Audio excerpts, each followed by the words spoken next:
What's going on, guys? Welcome back to No Reserves Radio for the first time we're back.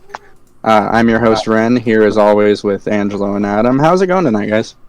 I got roasted tonight. How did you get roasted? Yeah, I want to...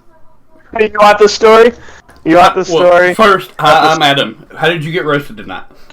I'm Adam. How did you get roasted tonight?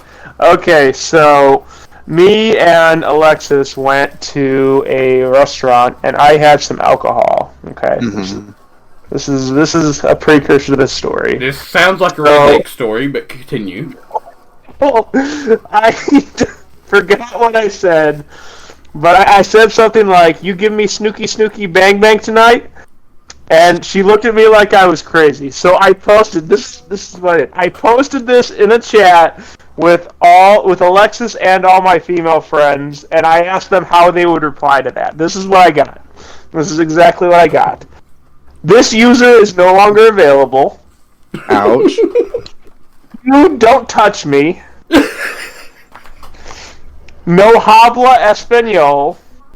And the last one, I probably wouldn't reply, just ignore it. That would also be me, but I'm notorious for not replying to anything. I tend to leave people unread a lot. Anyway, so full disclosure, just for transparency's sake, we are not really sure what we're doing still. It's been a week. We kind of did our trial run last week, a proof of concept. So we record on Thursday nights, and we're going to release on Sundays. As we get better, or as life circumstances change, we might be able to record later in the week, get closer to that deadline. That way we're not having a huge gap between when we record and when this episode is posted. So, for example, tonight, if we were to say, Jabari Smith sucks, and then he goes out tomorrow and drops 40, which is not going to look great, but that's why that would happen, is we're not confident enough in getting everything done in one night in terms of recording, editing, and getting published, because there's a lot more that goes into this than I think any of us thought in terms of getting this posted on all the different platforms. Well, but it was a lot different this time. It should be easy. Oh, for sure. I think Angelo has a new personal vendetta against the company Apple. Don't talk about Apple. We don't talk about Apple. So anyway, tonight we're going to do a fun little episode. Since we're at a quarter way through the season, we've decided to kind of create a list for each of us of 3 surprises for our seasons and 3 disappointments. But before we get into that, we're going to kick it off with our new tradition, which is the question of the week, which will be Adam asking us a question, kind of unrelated to basketball, to get our brains rolling, thinking things we're not good at, really. Okay, well, this question's not really NBA related, but is sports related. If you could play for any sports team that was not your favorite or hometown teams, who would you play for? Probably, if it was basketball, it would definitely be the Toronto Raptors, just because you're the only team in Canada.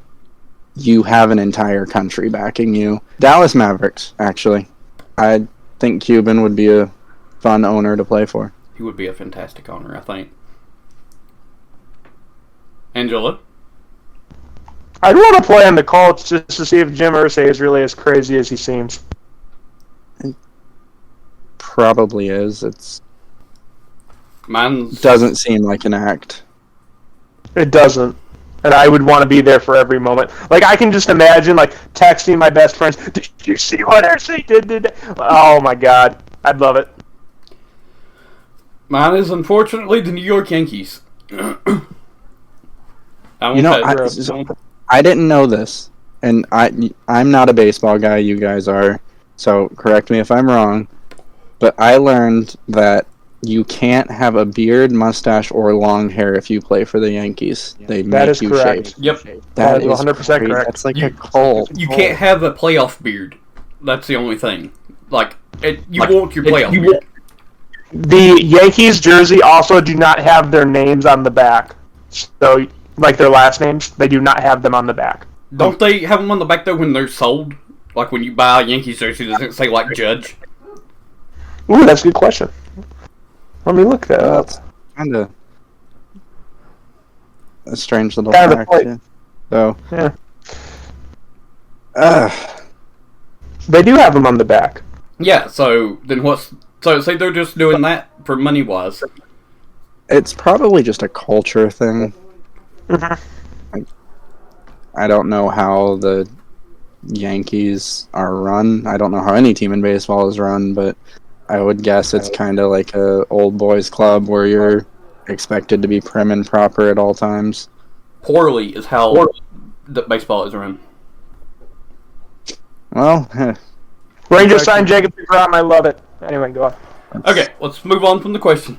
move on to the actual topic of the show, which is going to be we each have 3 disappointments and 3 uplifting stories or uplifting stats, whatever you want to run with for the season so far, because we're, like I said, a quarter of the way into the year.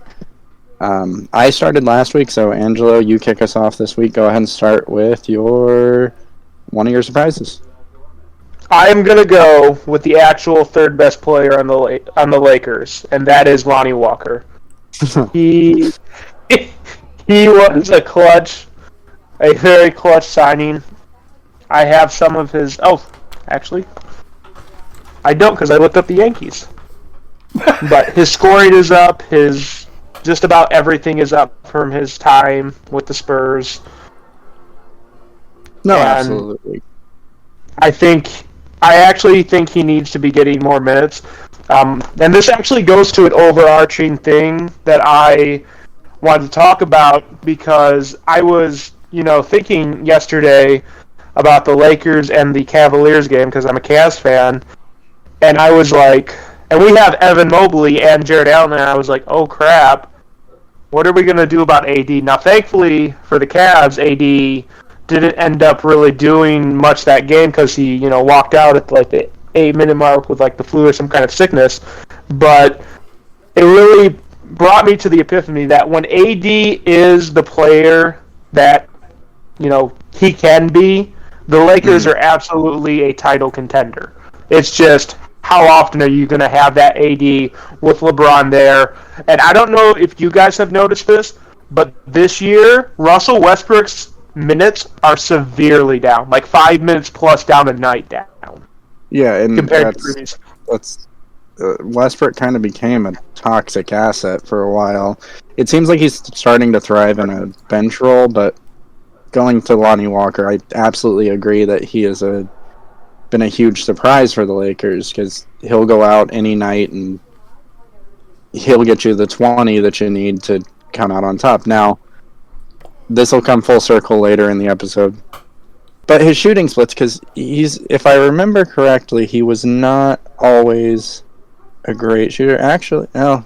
He's about a 40% career shooter, and he's shooting 46.6% from the field this year.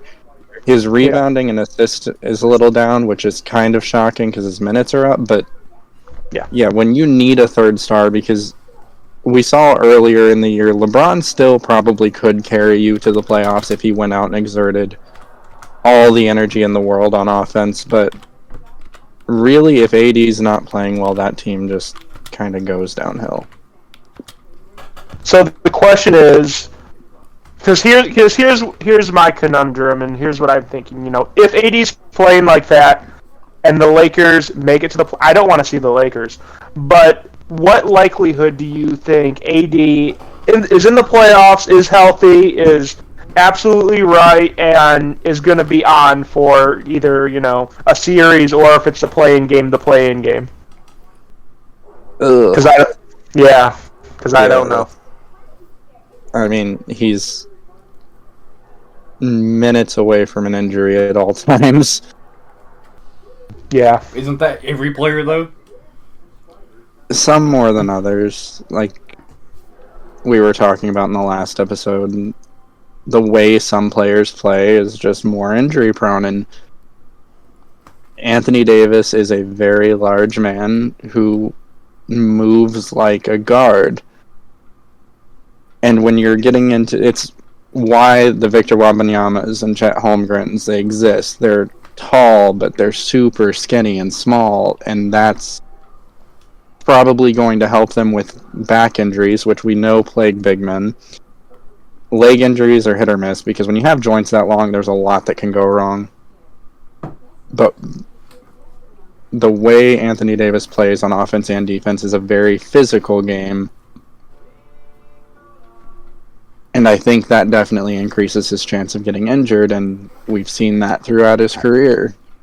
So okay, I know this is a Lonnie Walker discussion. I'm turning it into a Lakers AD discussion. Oh, absolutely. But is there, if you're a Western Conference team, is there a team out there that exists that isn't afraid of the AD matchup?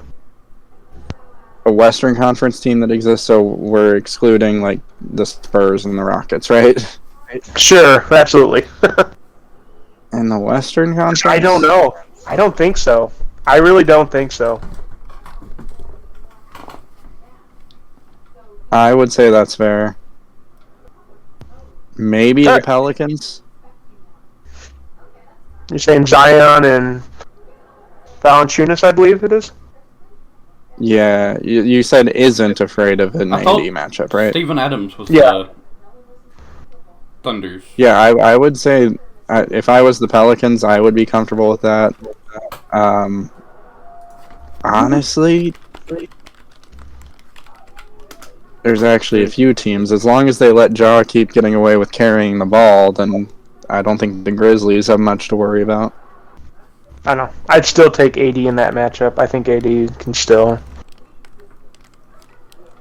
I don't know, because before we started all this, I had Zion as my dark horse MVP candidate this year, and I think he's still going to get that rolling eventually because they're good. They are really, really good this year, and I could see him stepping it up as we get into the second half. So I think that's yours. So you went with the Lakers.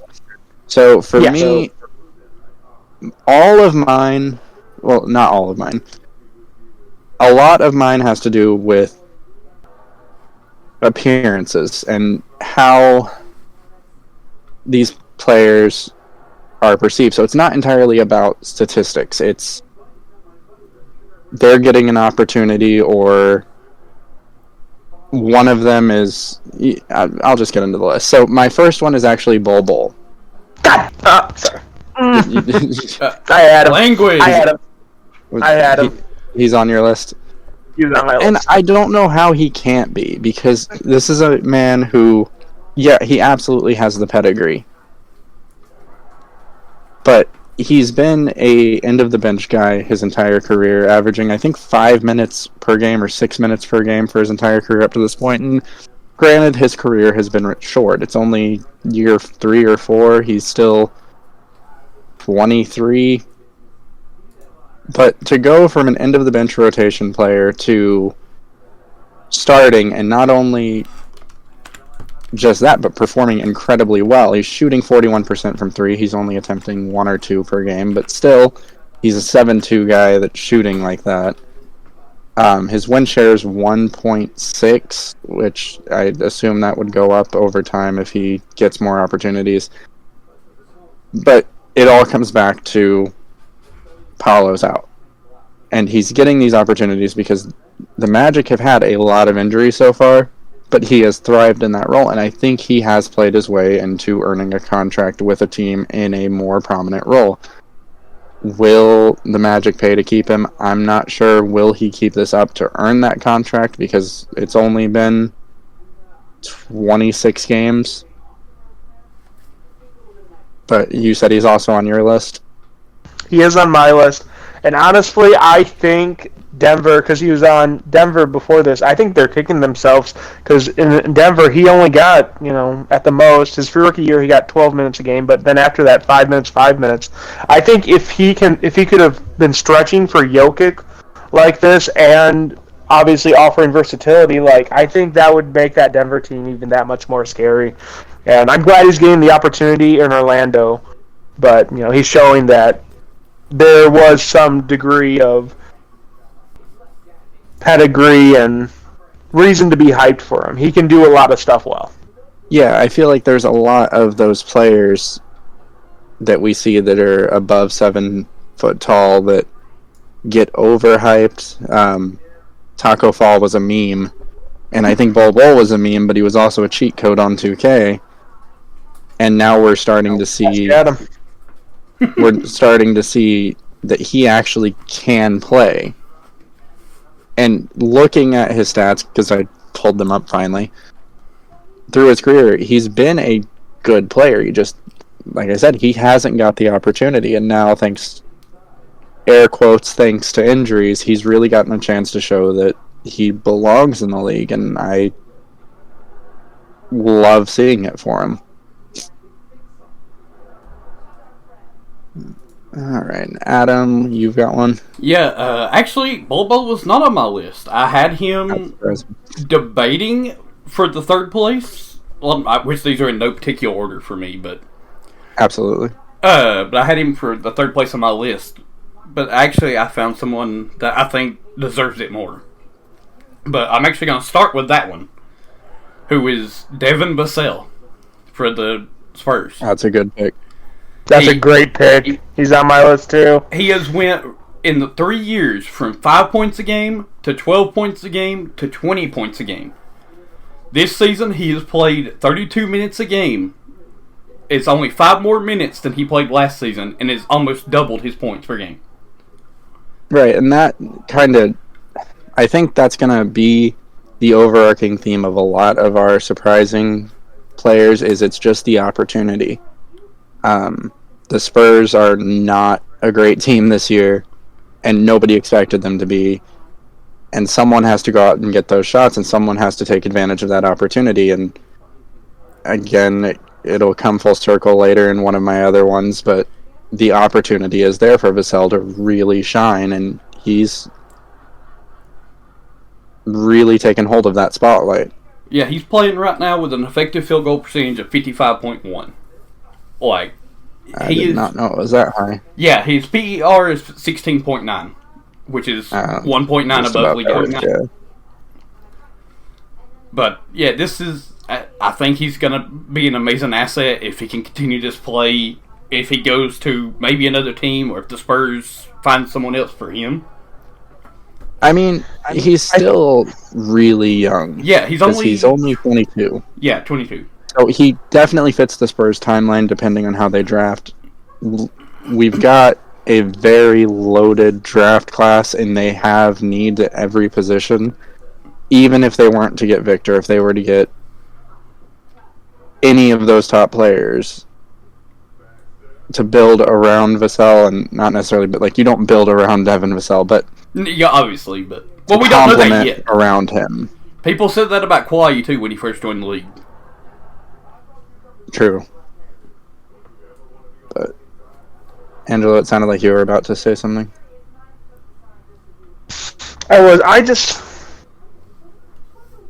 Yes, he's a surprise. You were talking about, like, onto the next team, like, being a role player. How much of Vassell's production is the someone's got to score syndrome, and can he, granted you said he's young, but can he continue to progress, and can he eventually be a role player or a starter on something bigger than a bottom-feeding Spurs team? He's showing progression. I mean, like I said, he went from 5 to 12 to 20 points a game in 3 seasons. That's progression. Whether it's having to score syndrome or not, actually another person on my list had the same issue said about him. They said, can he go out and score like that? And he continued to do it. And I think that's a fair... Like, I'm always of the mind that someone has to go get the buckets, and that's a fair judgment. But at the same time, like, what we're seeing from Vassell is something, even if he's not a starter or a key contributor, you want that on your team, because he's shooting really well. I think He's shooting 41% from three. And like Adam already said, he has the effective field goal percent of 55%. Like, even if that's a seventh man, I'm taking that on any team, because if you know he can go out and get that, that gives you a lot of depth. The only thing I can say bad about him, and for each of my people, I did write like something bad about them. But the only thing I can say bad about him is that his defense has taken a hit because he's focusing so much on scoring. But if you're spending that much time scoring, you're going to be tired on defense. You're going to be taking breaks there. Right, and he's also 22. Yeah. But okay. So I wouldn't be worried about that. That's a very good pick for an uplift, and I think it's a bright spot on that Spurs team. And they need one. But that's a good pick. So next, Angelo, you'll do a disappointment. I think. Screw it. Okay, RJ Barrett is a disappointment this year. He was on my short list of disappointments. He didn't make my cut, though. So, I don't necessarily think, like, from a basketball player's standard, he's having a bad season. But I think that the regression in shooting and the points staying around the same, like, if you're the Knicks, you expected to build around Barrett. You expected him to take another leap, and he's either stagnated or, in a lot of cases, gotten worse. So, RJ Barrett, like, maybe this is too soon, but is it time for the Knicks to consider someone else to build around for their core? And because didn't he just get an extension? Are they committed to paying this guy now? I'll have to check. I don't actually know his contract. I'm that pretty sounds sure. Right. I'm gonna look it up, but you go ahead and talk about RJ Barrett, Ryan. Hold on, I'm pulling him up.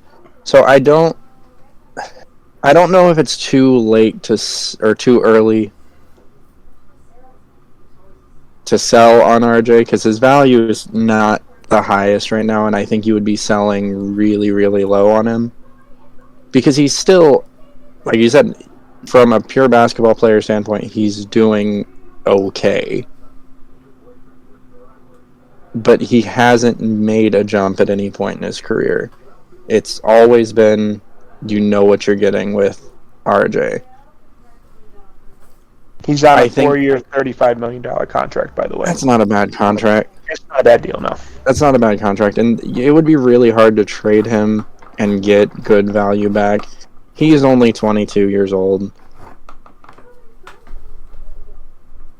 And we're seeing what someone at 22 can do with Vassell.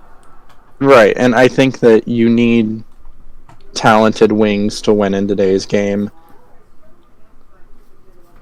I think there's a lot of teams that would buy in on RJ as we get closer to the trade deadline, but I don't think that right now would be a good time to trade him. I do think that it's been a little bit of a disappointment, and I think the Knicks as a whole have been a little disappointing this year. I think that we were expecting them to make a bigger splash. Well, but here's the thing. They added Jalen Brunson. Jalen Brunson's doing good.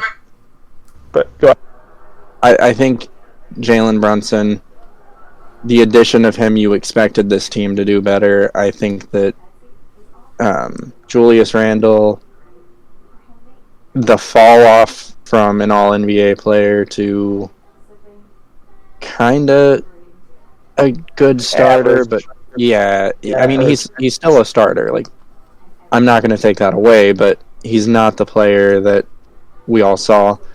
Obi Toppin, still just a shocking draft pick. Hasn't really done it. Sorry, but here's the thing. If you were, like, in Indiana, if you were the Pacers, this would be fine. You're New York! Like, if I was in that staff, I might be even considering blowing this up. because this isn't cutting it. You're New York. You are supposed to be competing for championships. Absolutely. You're just making the Knicks fans suffer through more average at best and mediocrity at worst. Like this, no. I think blowing it up would be the way. I don't think blowing it up is where you start. I think you start by trying to move on from Cam Reddish, Evan Fournier, maybe package those two because Evan Fournier's contract is very. I think he's got 1 year left, and it's a team option, so it's a kind of desirable expiring from a selling team. I don't know if moving on from Mitchell Robinson is a great idea or not just yet, just because he's a solid rim protector. The offense obviously isn't there, but I think there's a lot of talent on that team, and I think it's a lot of time needed to develop. I don't know if RJ Barrett is part of the problem or part of the solution. I just don't think that right now is the time to sell a 22-year-old who can score 20 points a game. A wise man once told me, if you're not part of the solution, you're part of the problem. Right, and I just don't know if he is part of the problem or part of the solution yet. I think that he's only 22. He's scoring 20 points a game. He could blow up next season. He could blow out next season. Time will tell. Okay, so for my first disappointment, I'm going to say the Atlanta Hawks as a whole. Do it. Team. Hurry him up. Go ahead. Do what now? Go ahead. I'm all here for this. Bring up the Atlanta Hawks. Let's talk about the Atlanta Hawks. Okay, so it's going to be actually for a selfish reason. So last season, the Hawks were Eastern Conference finalists, correct? Yes. Yeah. Last season. This all started with John Collins being my first most disappointing player, and then I started looking into it, but it's the Atlanta Hawks as a whole because last season, the Atlanta Hawks were the second best three-point shooting team in the league. This season, they're the second worst three-point shooting team in the league. How's your boy X-Trey contributing to that? Hold on. Last season, or not last season, was it last season? John Collins went from a 41% three-point shooter to a 23% three-point shooter. Do you know what happened between last season and this season? Well, what happened at the end of last season and between this season? Trade rumors. No.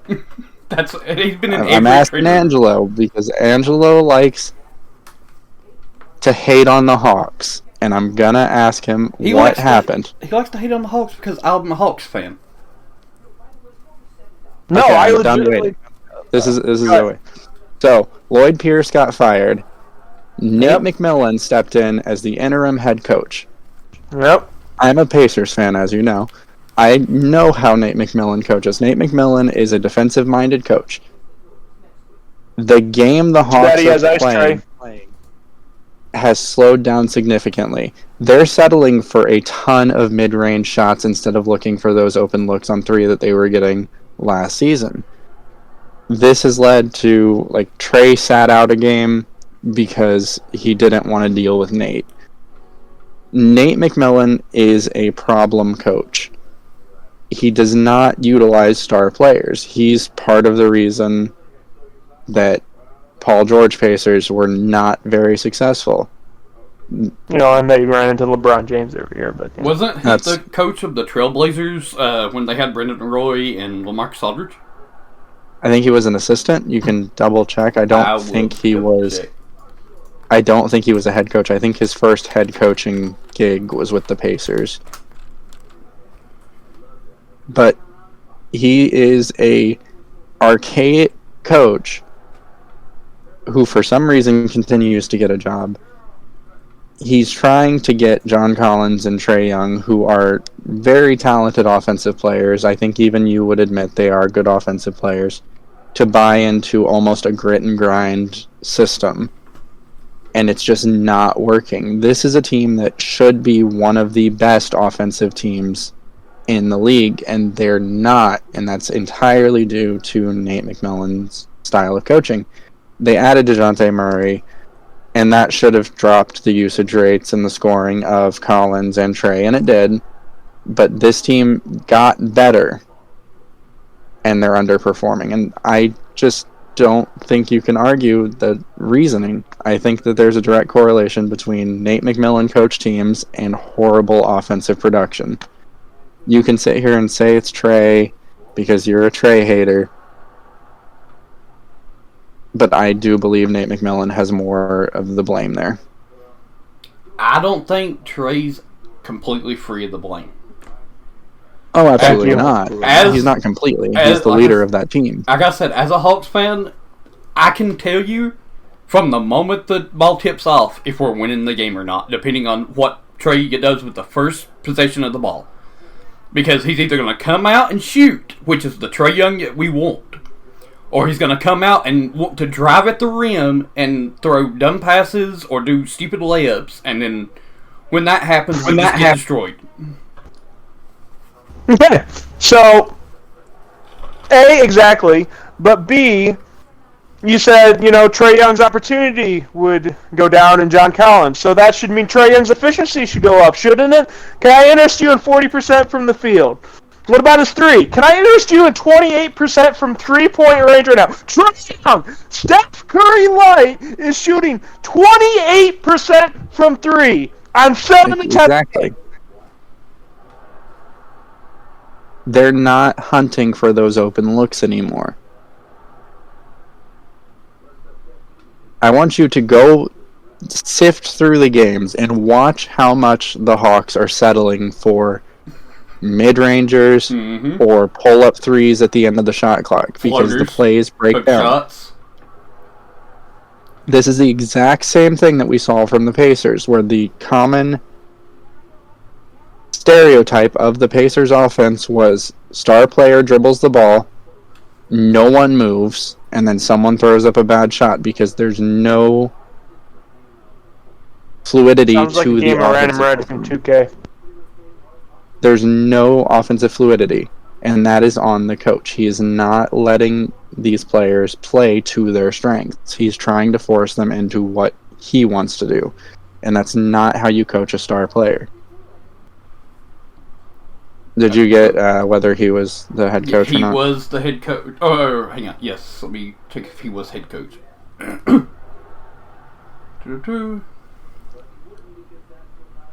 He became the head coach of the Portland Trail Blazers in 2005. Okay. He was the head coach until 2012. So, yes, he was there through the entire Brandon Roy, Greg Oden, Marcus Aldridge years. So, I put up those numbers against Trey. I'm not going to go as hard on him now because, like I said in the first episode, where I value and weigh things more is in the playoffs, if they even make it. But I will evaluate Trey, A, because we're only 20 games in, how the season progresses, and B, how he performs in the playoffs if he makes it. That's all I'm saying. That's fair, but I think that we are a few short losses away from Nate McMillan not having a job, a new coach coming in. And someone else being blamed for Trae Young's shortcomings. Yes, absolutely. Yeah, absolutely. Anyway, Adam, what's your first disappointment? Wait, was it? Did you do yours? Oh yeah, the entire Hawks team. That's right. Okay. Atlanta Hawks. My first disappointment is actually Derrick Rose. Oh wow, that didn't make my list at all. Really? The man. He's old. I understand he's old, and that's why he's only 34 for one. I know it's old in basketball. He's only 34.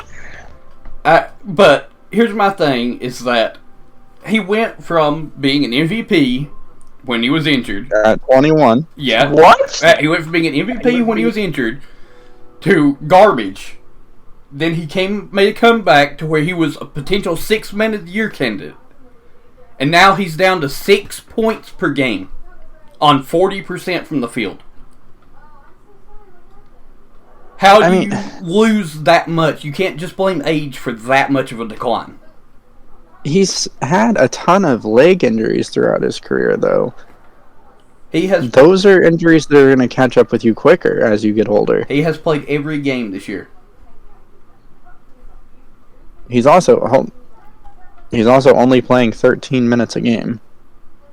Okay, 13 minutes a game, and you're telling me one of the What's best the- scoring point guards can't get more than 6 points? Hold on, let me pull up his per 36. Is that... I actually, like, as I was looking, I was like, yeah, those are pretty low numbers, but per 36, he's averaging 17.1. So I can't really blame him, but he is also shooting horribly. Yeah, the only thing he's shooting good from is the free throw line. He's hit 2 free throws all season, I think. Yeah. Yeah, so his per 36 is on par with where he's been for the past couple years. It's just the Knicks aren't really utilizing him. Which With Kimba being traded, I think that might go up a little bit. Yeah, and obviously he's not going to take too many minutes away from Brunson because Brunson is very, very good, but Do you can always run Brunson's at 2? I mean, you could run Rose at the 2. That I true. think they moved Rose to a competing team. I think that would be... That's the thing, is I think even if Rose is having a down season, I think every NBA fan is going to cheer for him because he's just such a likable player. I would much rather see him on like a 76ers or even... Oh no, I wouldn't want to see him on Boston just because he would be buried and get the Astros trophy that he was there, but I would want to see him on a team where he actually can compete for a ring. Or send him back to Chicago. I just don't know how... he was just an amazing three-point shooter for a couple of years. Well, I'm not going to say amazing. He was a really good three-point shooter for a couple of years.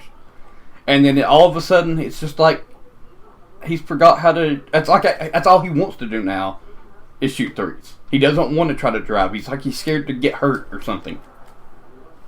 He's taking... I mean, he's gotten hurt a lot in his career. I would probably be shying away from contact too. I don't know.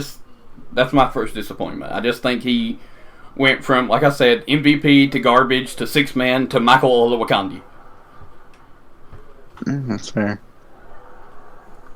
Okay, so this first round's done. Angelo, what is your next uplifting story? So, I've actually been a relative fan of this player for a decent amount of time. Mm-hmm. I started looking at his stats, and I realized he was in a crappy situation, generally. The team was rebuilding, so he could have done whatever. He could have chucked up as many shots as he wanted to. Mhm. Jeremy Grant is averaging, right now, more points on the Trailblazers, who have a good shot at making the playoffs once Dame comes back, than he has the Pistons. His everything is up. Like, Jeremy Grant has looked great. And he has been one of the main reasons that the Trailblazers have been able to stay afloat. And honestly, I'm kind of more excited for this Trailblazers team than I have been for any Trailblazers team previously. No, I think It's actually kind of surprising. this is probably the best look at the Trailblazers we've seen, at least in the current. They are on like a bit of a like moderate schedule here, and I don't know. So looking at their roster, I think that the depth is a little scary. Oh, for But sure. the top end talent there is just... I think this is the best starting lineup Dame's ever had. Yeah, absolutely. I think that just with Simons and Grant, it's amazing. But Yeah. and Shaden Sharp has been but he's also a rookie, so we kind of let it go. But he does have oodles of potential. Yeah, give him time to develop. Outside of that, it's a good team. And I think that you're right on the money that Jeremy Grant, this is hands down the best I've ever seen him play, because it's not that long ago that he wasn't playing that great. Last season was kind of hit or miss with him. Yeah. He's always been a really good role player. But he's never been the guy. But he was. I thought he was a good starter his first year in Detroit. He was, but He was solid. he was I good. think the biggest surprise, he's shooting, and I didn't know this, 46% from 3 on 6 attempts a game. that is really good. Right. That is really good. His career average is 35.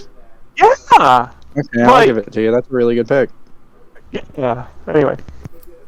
Adam, do you have anything to add to Jeremy Grant?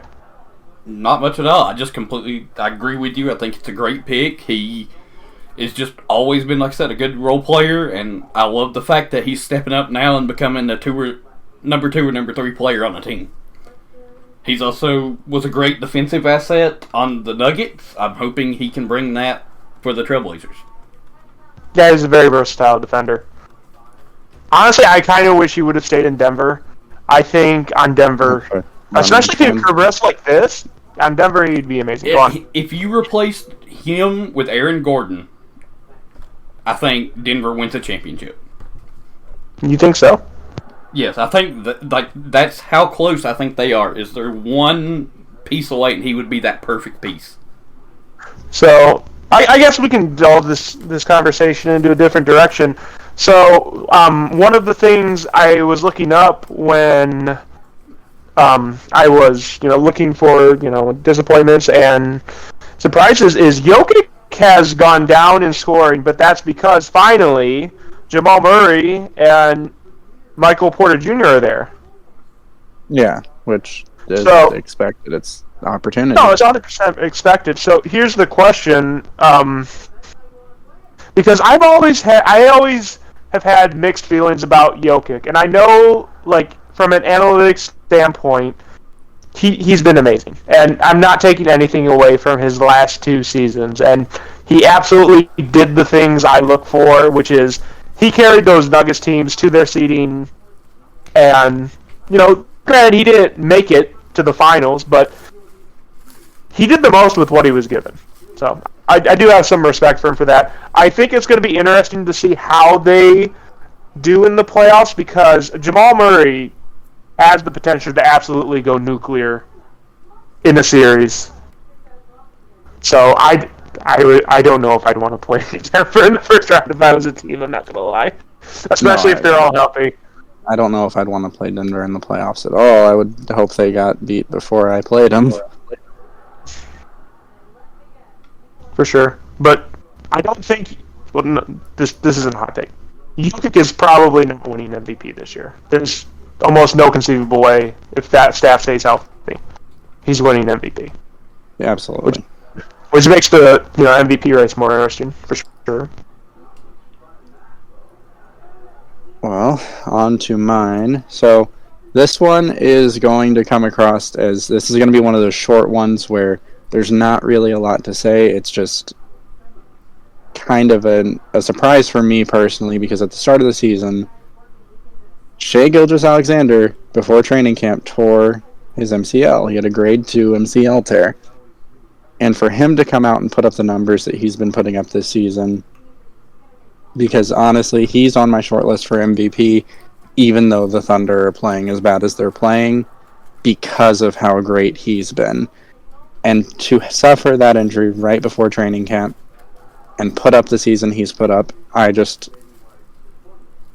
wouldn't have expected it this year, honestly.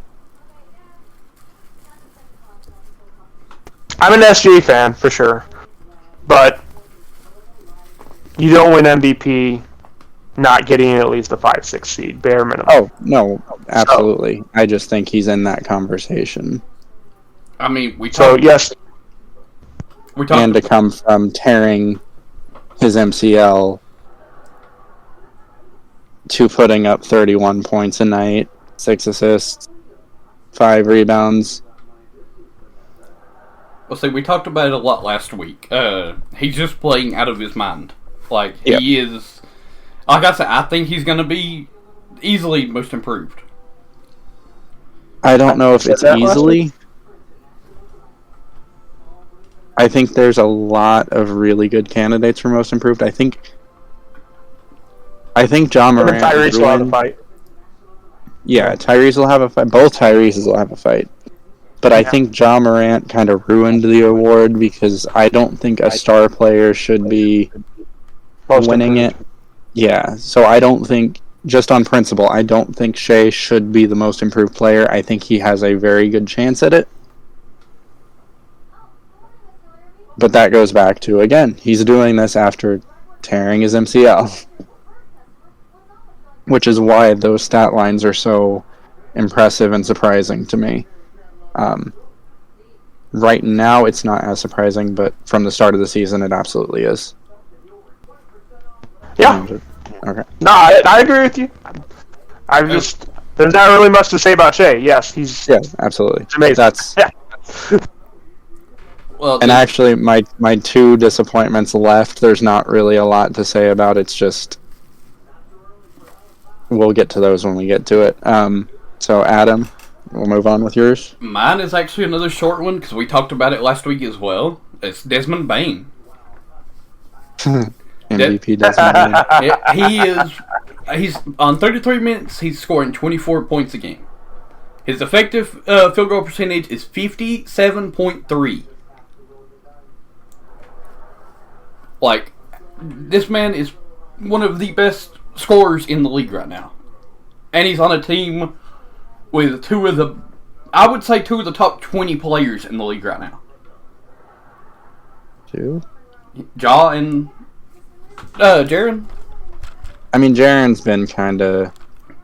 Jaren almost made my disappointment list. Well, because to be Desmond, look how much Desmond Bain has stepped up.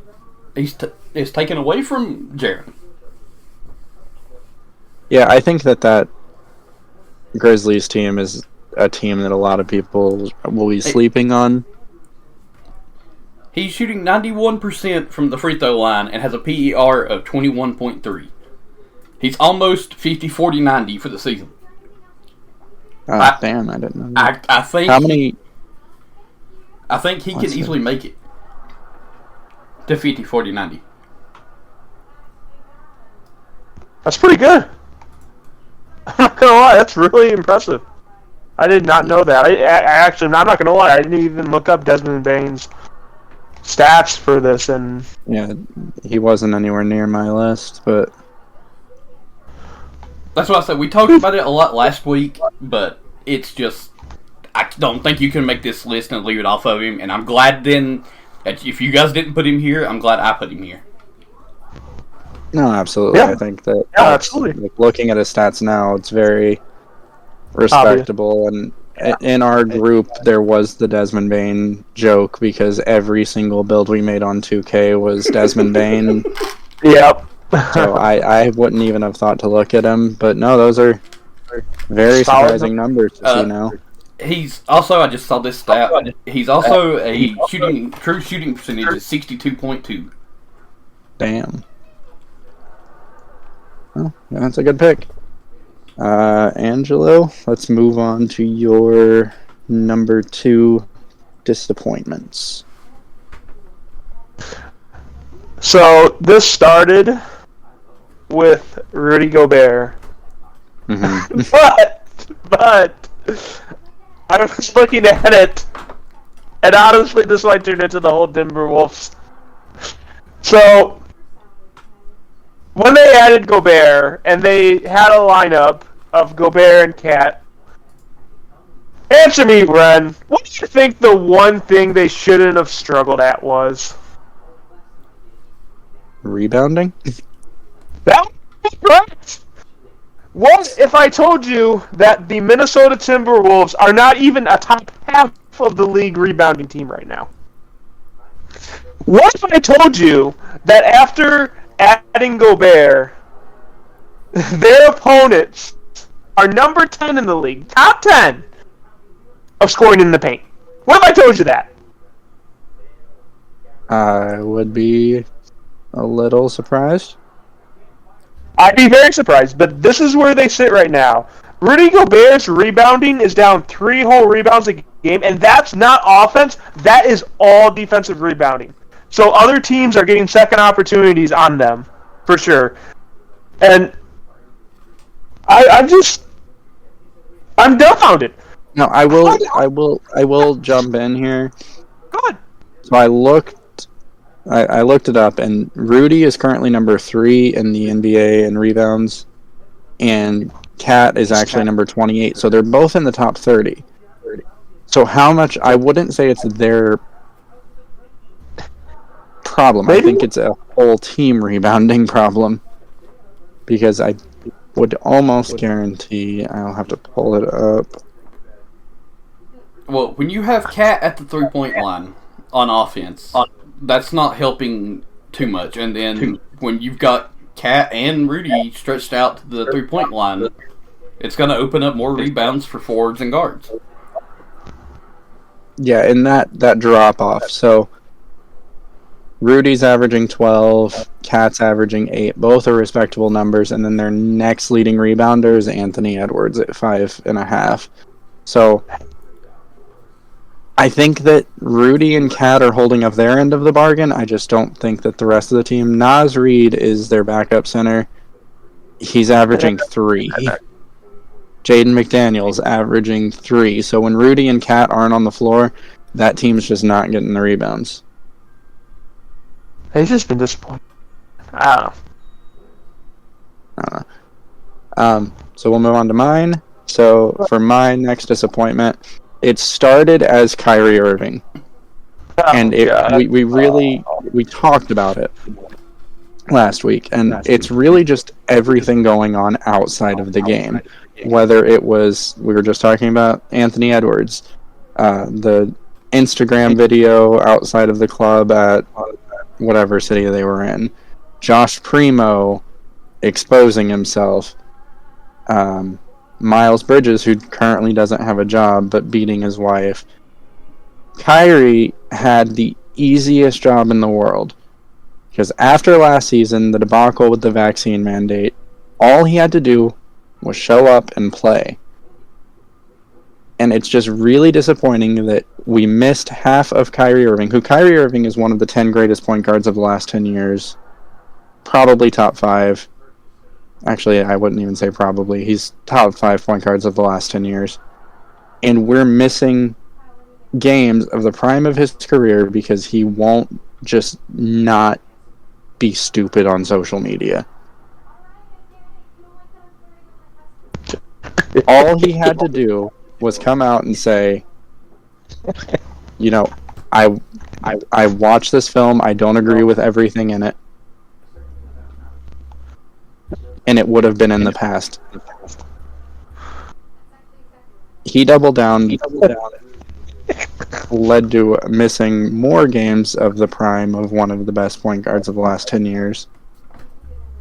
And it really just is the whole outside of the game influencing the inside of the game. It's getting worse as the years go on. Yes, Angela? Angela can't stop laughing long enough. What do you have a point to make? Question. So, who is the leader of the Brooklyn Nets? Ren? Kevin Durant. Do you believe it's Kevin Durant? Are you going to say Ben Simmons? I'm going to say it's Kyrie Irving. I'm going to say it's Kyrie Irving, man. Your leader doesn't miss half your games. And that's exactly the point. I don't think Kevin Durant wants to be in the role of he has to set the expectation. He Like, even in that press conference, he said, I don't want to tell Kyrie what to do. Okay, then you are not the leader. He shouldn't be telling Kyrie what to do. Kyrie should be responsible enough to say. But he's not. So, what do you do? Like, at some point, someone has to hold the team as a whole accountable. I just don't see it. Like, the Brooklyn Nets are very talented. Absolutely. They're one of the most talented teams in the league. There's no reason that they shouldn't be at least an Eastern Conference threat to win and make it to the final. So, what do you do if you're Brooklyn? What do you do? What do you do about Kyrie? If I'm Josiah, if you're Brooklyn, yeah, Josiah, yeah. What do you do? What do you do, Ren? I don't know, because if going back to the summer with Kevin Durant requesting a trade, I think I'd be feeling a little bit of buyer's remorse because that would have been the time to sell on Kevin Durant, Kyrie, rebuild the war chest. You don't have draft picks. You traded him off in the James Harden deal, and then you shipped him off to the 76ers. Yeah, that's what I'm saying. Like, I would be restocking my war chest. I would hold on to Ben Simmons just on the hope that eventually he's mentally competent enough to play basketball again. And just rebuild from there, because for whatever reason, that team composition is just not clicking. And I think that is also the case with, just going off on a tangent, the 76ers. 76ers have all the talent in the world, but right now they're, I think, the 9th seed. That's just unacceptable. I agree. I'm going to go back to the Nets. So let's go not way back, but let's go back. Mm-hmm. What is it? Because these players talk. Kyrie and KD talked about this season before they did Absolutely. it. So, what do you think it was about Kyrie that made Kevin Durant say, yes, I am going to attach the prime years of my career to you? What do you think it was? I think it was... I think being a scorer of the caliber of Kevin Durant, I want to play with someone that's going to get me open looks, and Kyrie is that. Kyrie is a great playmaker, and he also has the gravity of scoring to make sure that Kevin Durant's not going to get double-teamed every time he steps on the floor. I agree. And I think, in a way, because Kevin wanted to transition past Golden State. Absolutely. And I think, in a way, Kevin looked at Kyrie, and I don't know, maybe I'm wrong, I don't have access to behind the scenes, but I think in a way, Kevin viewed Kyrie as kind of like his transitioning off of Steph into taking that Steph role.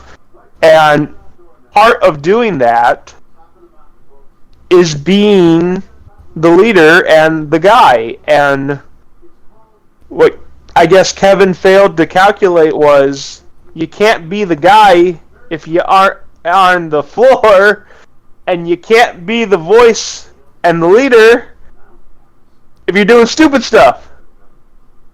So, I think when it's all said and done, Kevin is going to transition from the Nets. There's no way I foresee him finishing his career. Oh no, I would be surprised if he's there next summer. Yes. So I think when he either chooses to speak freely about this, or when he speaks freely about this, whether it's after he's retired or while he's still playing, I think he's going to say that Kyrie said, I got this, follow me, and he followed him, and this happened. So, I don't know. Yes, Kyrie's a disappointment as far as this season goes. I really do think this decision from Kevin Durant to tether himself to Kyrie in the super prime of his career, I think that's going to take him out of everyone's top 10 discussions when it's all said and done. I don't think anyone's going to look at him as a top 10 player. He's still got time to turn it around, but as of right now, I do agree with you that he wouldn't make my list of top 10. I don't think. If Kevin Durant in my head, I don't know if he would even make my top 20 right now. Okay, well then that answers my next question. So, I think he's going to go down as one of those guys that it's going to be a more talented Carmelo Anthony. He won rings. That's the thing. Because he has the hardware, even if it's, attached to Steph Curry and that mega team, he's still going to get the credit for that. Because going off on that, do you think that the failures in recent years of super teams, with the exception of Boston, which I'm not a fan of putting the super team label on Boston because they were completely built. But with the failures of super teams, do you think the league is finally going to start moving past super teams and start building in a way that is more depth focused? Going back to clarify Boston. What Boston are you talking about? You're talking about the one with KG? No, I'm talking about the current Celtics. I think the current Celtics definitionally are a super team, but I don't want to attach that label to them because they're entirely built with the exception of veteran signings or the six-man Malcolm Brogdon. Everyone else on that team was drafted by that team. So I think the reason... So I guess we're going to go back in history. The super team trend started when Boston's original big three of KG, Paul Pierce, and Ray Allen was made. They made it to the finals, and then LeBron left Cleveland. You can argue whether it's Boston or whether it's Miami, but LeBron left Cleveland to join Miami to beat that Boston team. So I think the problem with super teams now, as opposed to when KG did it, when LeBron did it, is you have a wider variety of talent in the league. And I don't necessarily think there is one singular player as dominant as LeBron was in that little 10-year stretch after he joined Miami to dominate a whole conference with another superstar tied to him. Because that's really what you're saying. When you invest all that money into those two or three players, you're saying, you two guys are the system. Right. So, I don't think it's going to be possible unless Victor is this transcendent player that is so dominant that no one's going to be able to figure him out. Which, that's possible. But unless we get a player like that, until we see our next LeBron, I don't think we're going to see super teams. And even when we do get our next LeBron, I think it's going to be a lot for that player to dominate, especially with the influx of young talent that we've been getting. I think the league is too flooded with talent at this point. I think that we're at a time of ultimate parity. I think this is the most even the field has been in the NBA since... But why is the field even? I think teams are drafting better. I think teams are developing better. And I think players are shying away from forming super teams. But, okay, why are they doing that, though? They're doing that because there's more talent, and it's harder for a super team to get created and dominate. That's why you make the super team. You make the super team to make the finals. Right. But we've seen that fail repeatedly in recent seasons. Yeah. We've seen that fail repeatedly in history.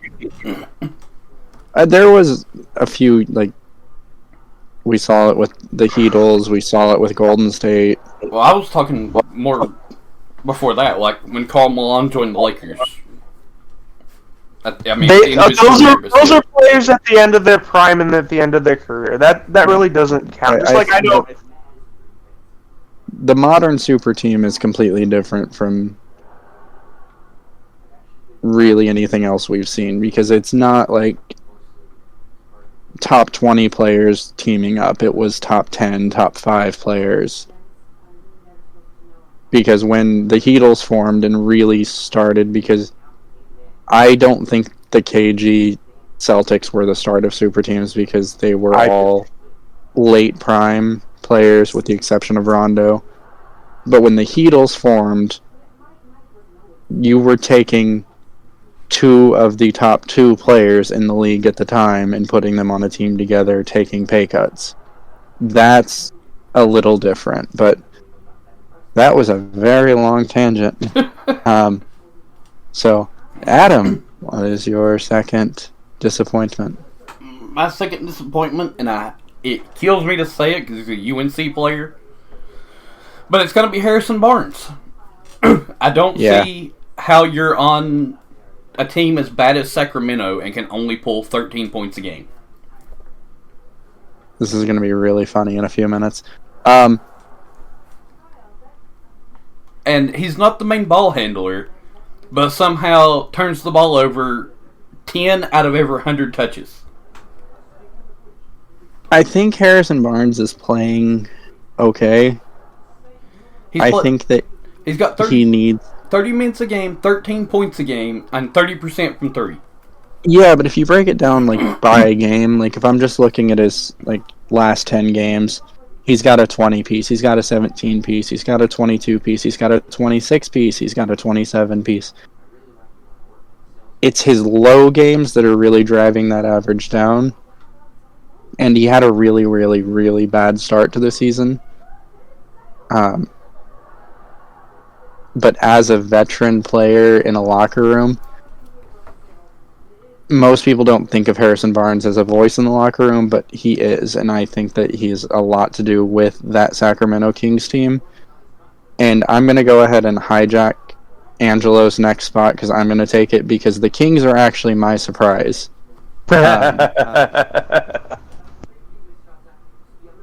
I love this team.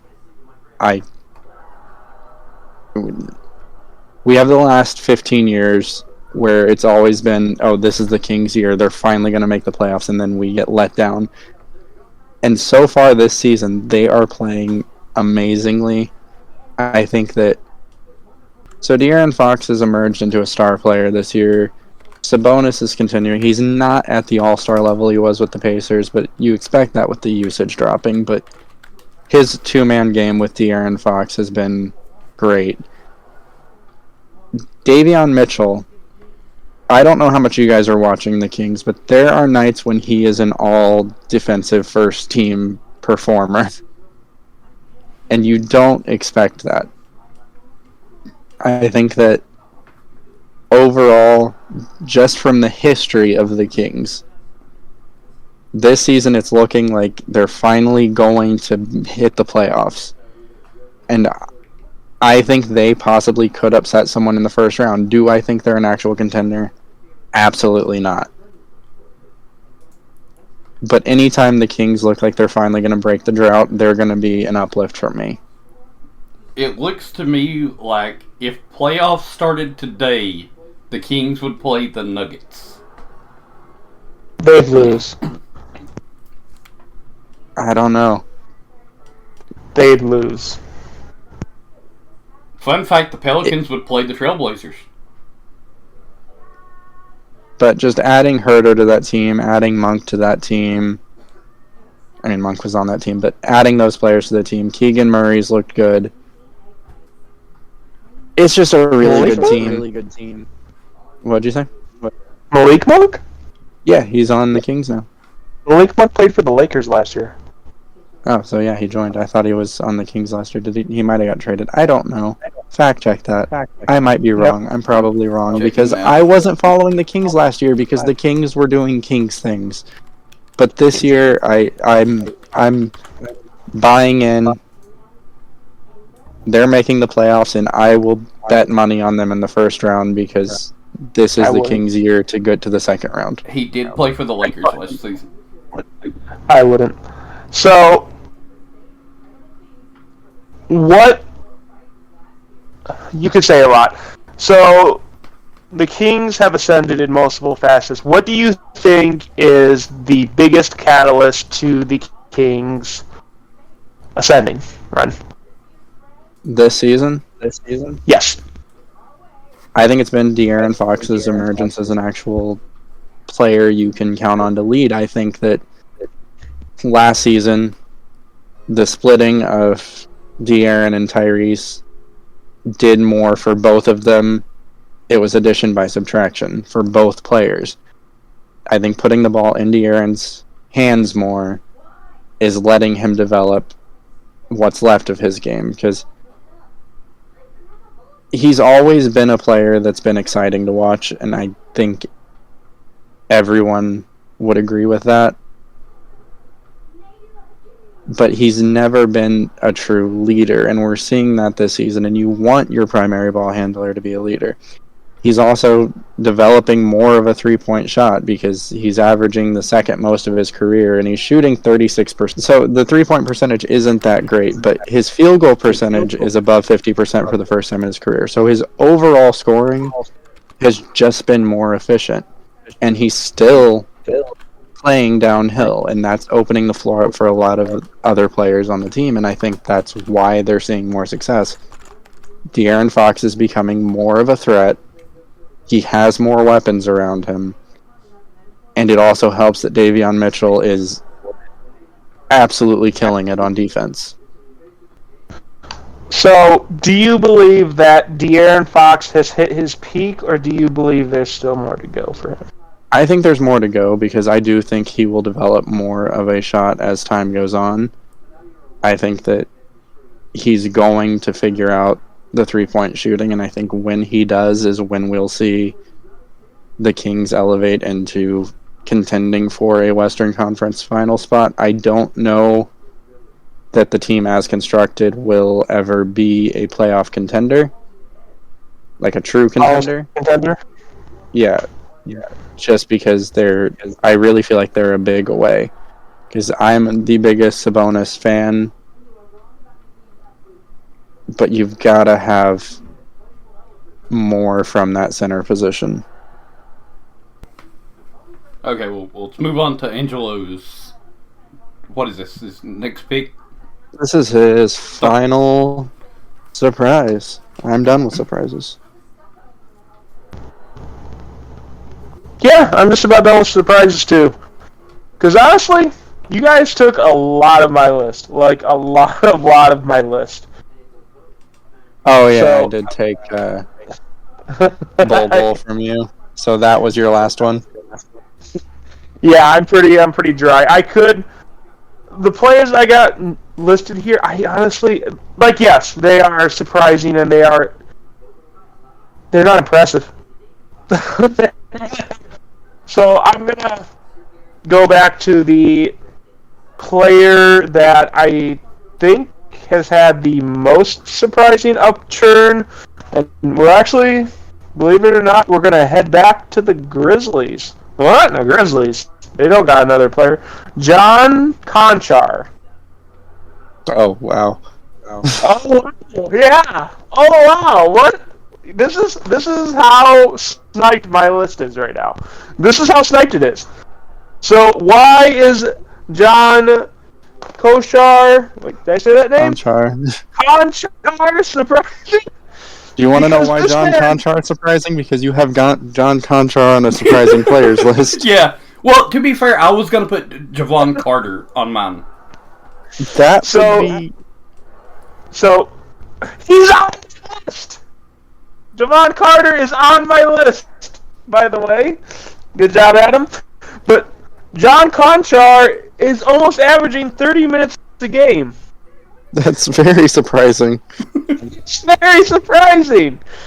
That is very, very surprising. went from 4.8 points last season to 8 points. Like, this is where I'm at. Double his production. So this is where I'm at. So I don't think talking about surprises and I'm out of disappointments now is going to be helpful for me. So I think I just want to discuss how the regular season is going. And actually, you know what? Let's talk about the Brooklyn Nets again for a little bit, because I think, outside of Kyrie Irving and all those issues, their biggest issue to me, they can't stop nobody.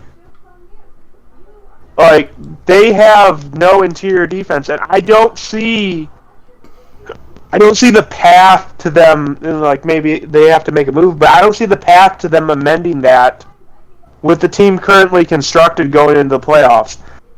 I'm not sure. I'm confident in the Brooklyn Nets. Like, I think they'll make the playoffs. I'm not confident in them in the playoffs at all. No, I think I've already said I think they need to start cutting losses. I don't think that team, as constructed, is going to find success. There's something not clicking in the wires there.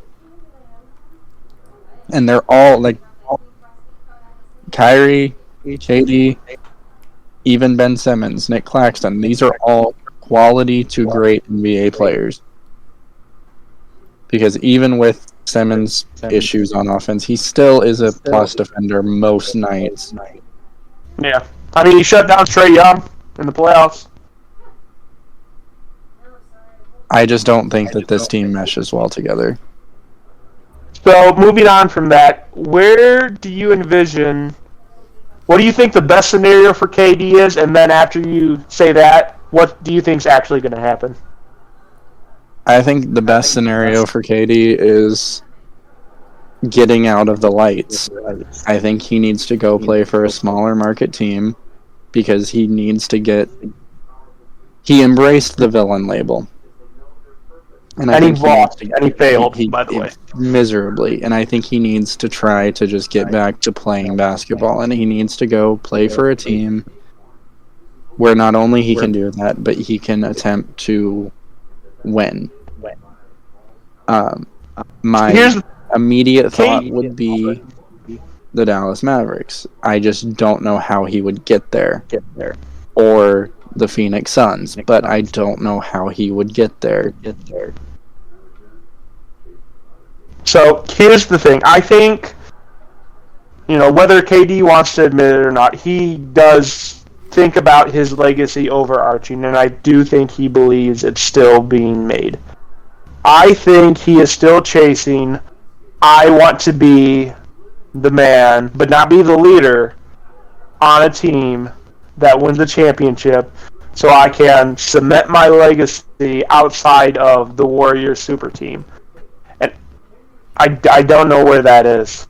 So here's a thing I don't think a lot of people consider as far as how great players are looked. When you look at MJ, he took the Bulls.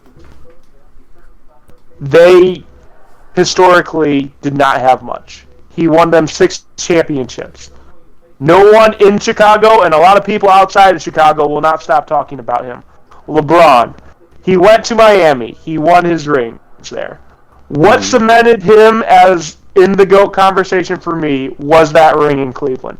He took a team that never ever won a championship, and then he secured their championship.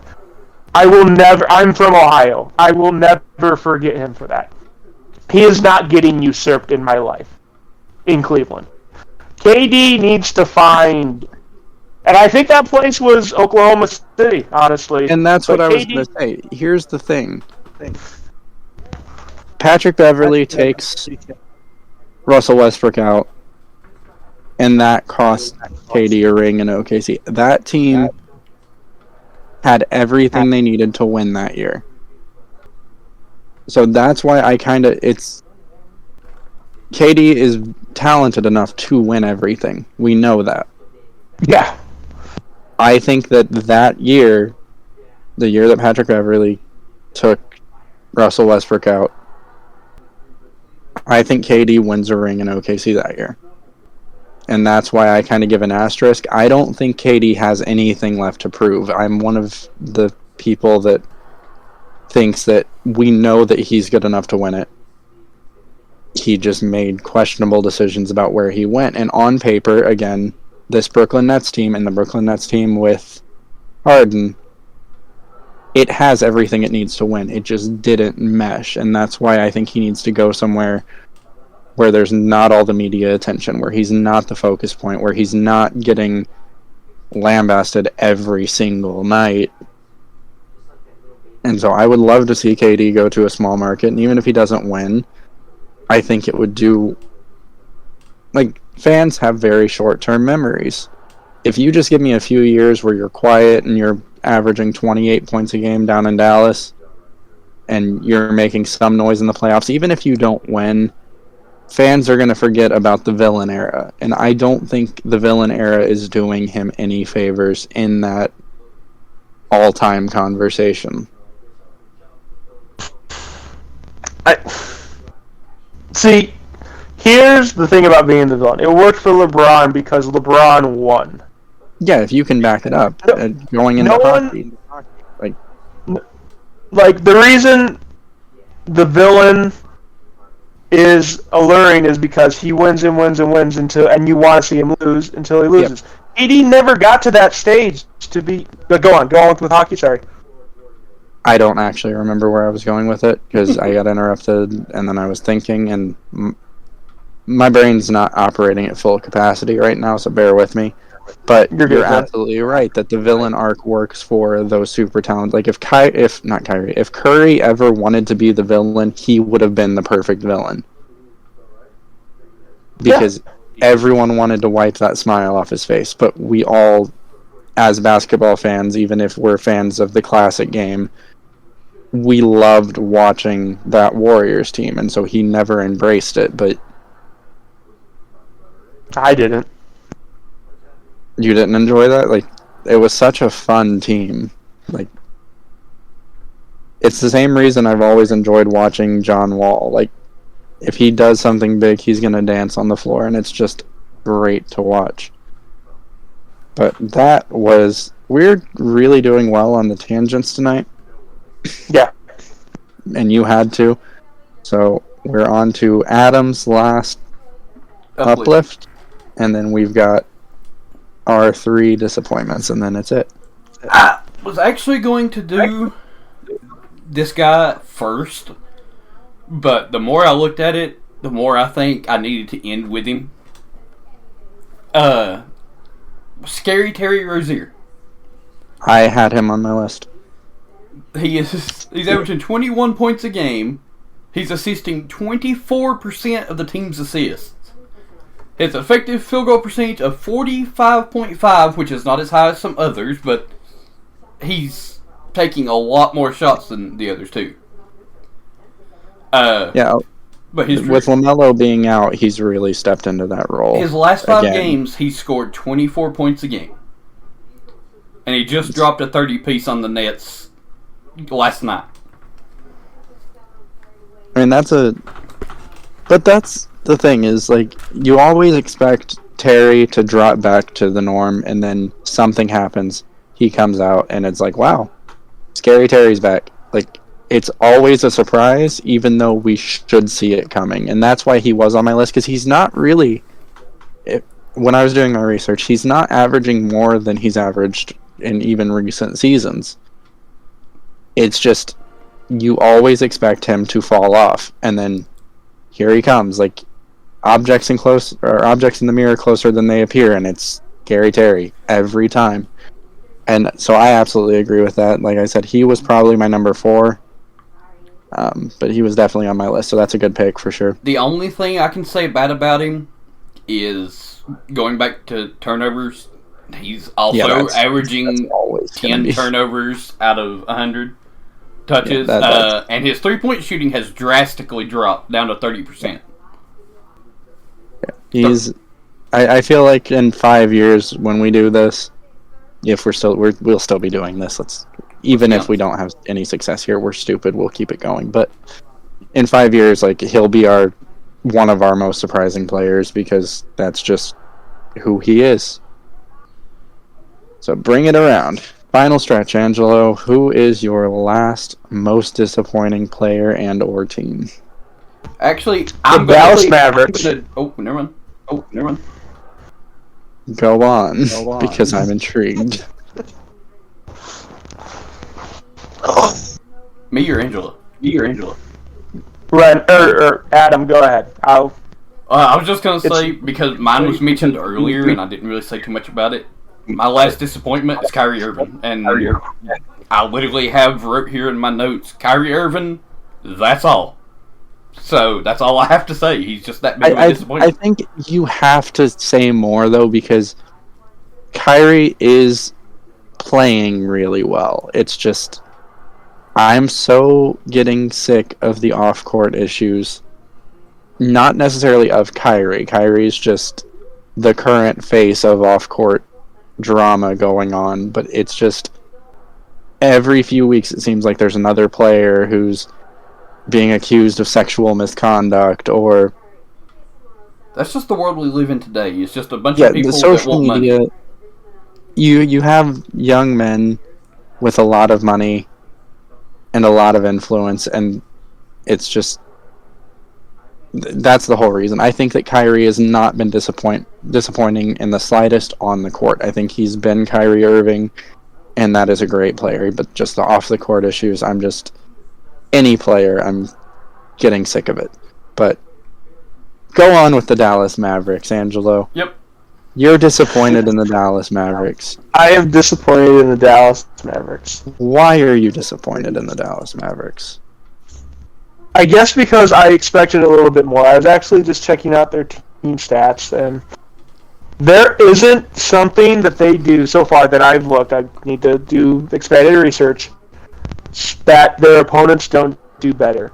And I think the overarching problem is that the way they constructed their team is Luka generally does whatever Luka's going to do, and if the shooting's there, they're golden. And if the shooting's not there, they're not golden.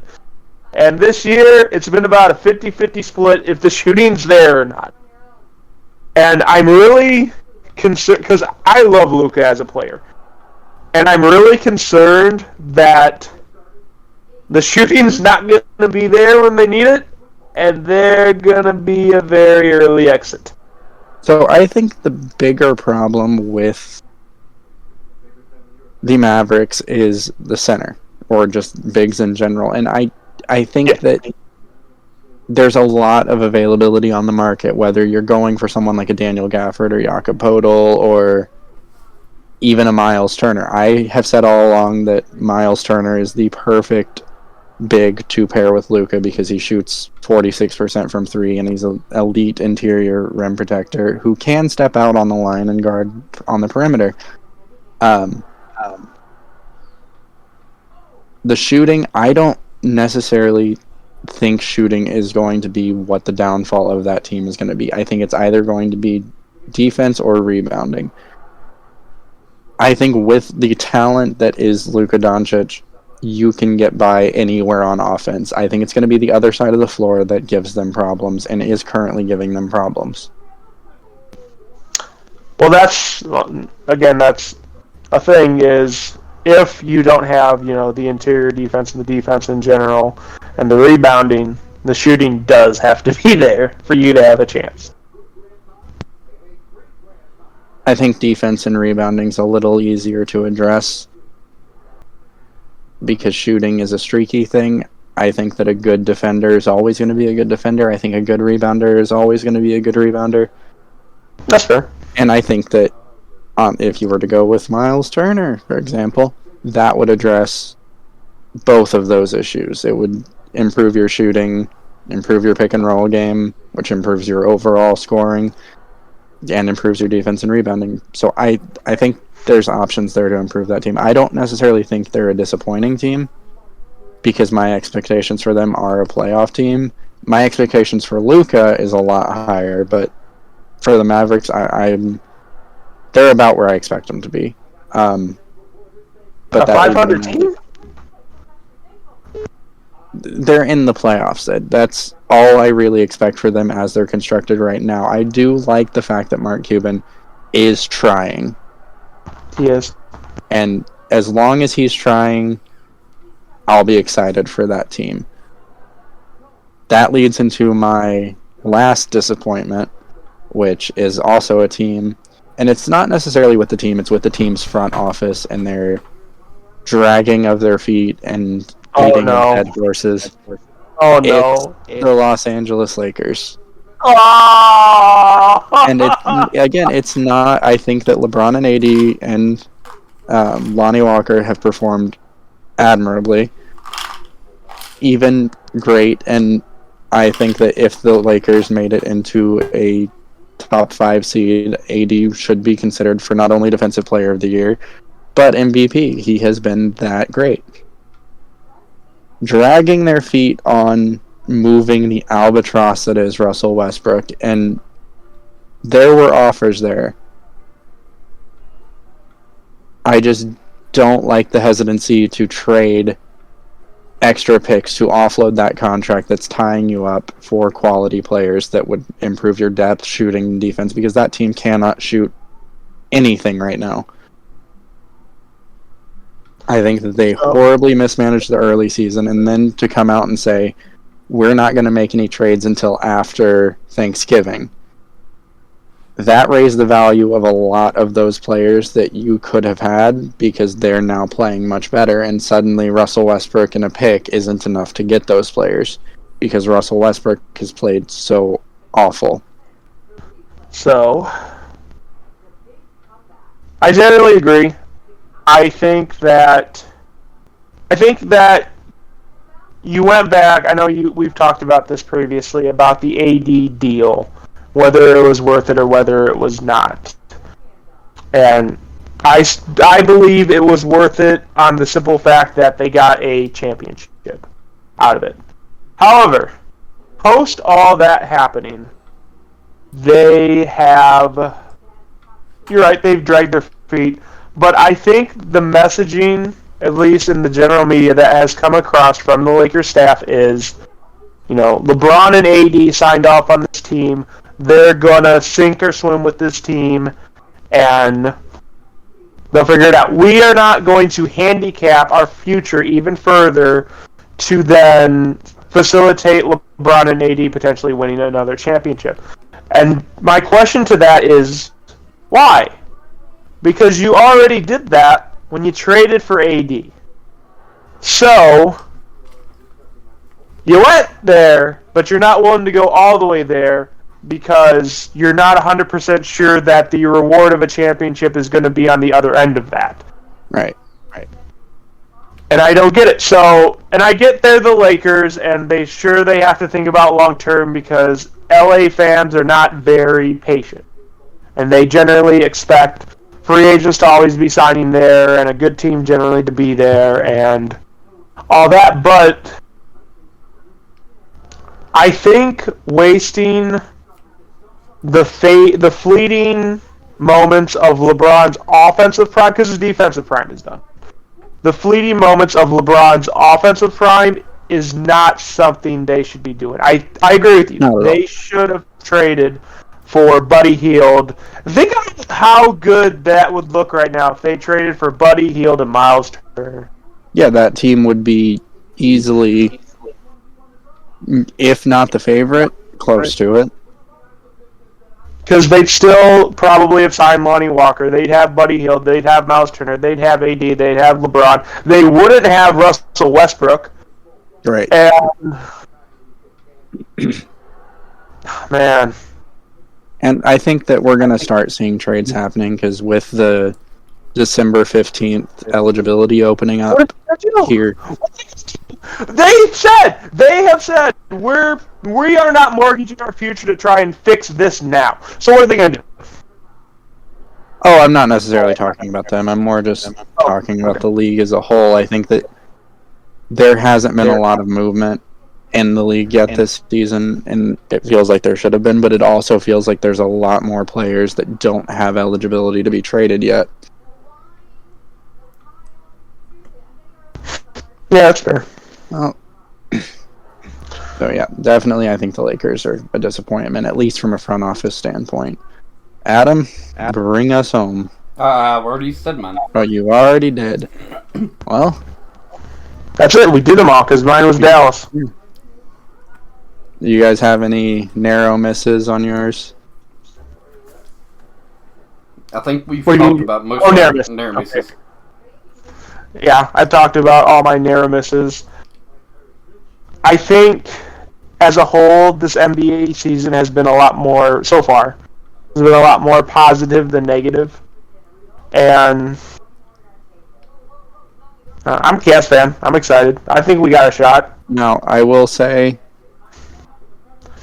I think the big, not miss, but the one that none of us put on there that I expected one of us, and it's why I didn't put it on there, was the Utah Jazz. I thought that was like a gimme, so I'm not talking about the See, Utah freaking Jazz. I thought Markkanen was going to be on there. That's why I didn't say anything. Yeah, I stayed away from the Jazz just because I thought it was such an obvious one. I'm done talking about this team that is about to go on a huge losing streak and be out. No, I think about the Utah Jazz. Well, I think we've Utah drugged Jazz. it. That's how we market it.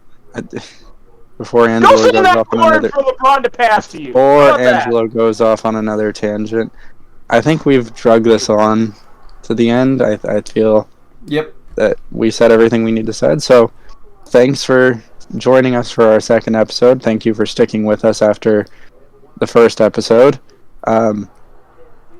We're still going to be learning, but please give patience with us. We will figure this out. We will get where we want to be because we are all dedicated to figuring it out and getting everything right and good. And I think the long-term implications of this podcast will go pretty far. So if you liked it, leave a like on whatever platform.